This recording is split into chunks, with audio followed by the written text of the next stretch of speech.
Welcome to episode 37 of Daily Flip. We're actually out at an auction right now. Now, not at an actual live bidding auction. That's going to be tomorrow morning.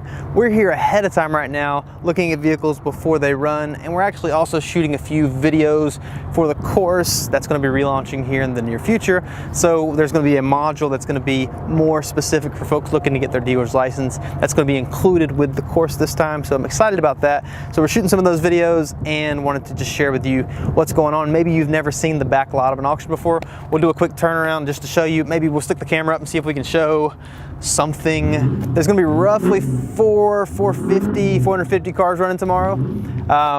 This is not a huge auction. This is one of the smaller auctions, actually. One that I go to on Mondays would have 1,500 to 2,000 cars. One that I buy from across the state would run 3,000, 3,500 cars. There's bigger ones in different places around the country, but this is the one I'm going to be at tomorrow. I had roughly 40-something cars on my run list to look at. I actually pull that up and show it to you. This is an Odessa auction, so this is what I'm going through. I don't know if it's going to focus in on this, but this is my list that I've narrowed down of vehicles that are going to be here tomorrow.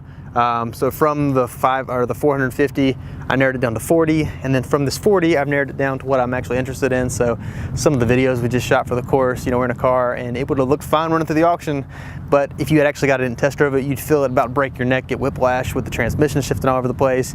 There's check engine lights, which is why this is in my hand, that we want to avoid. So things from catalytic converter code, transmission codes, to timing chain codes.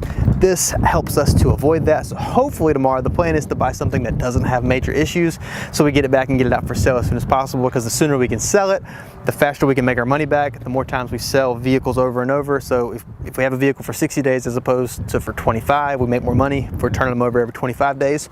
So that's our goal today, is to eliminate as many problems as possible before we even buy them. So that's what I'm up to today. Otherwise, I'm gonna hop off of here because we gotta run.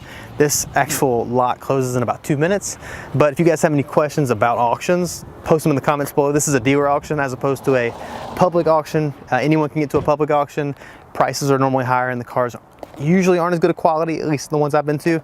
But otherwise, that's it for today. You got any questions? Post in the comments below.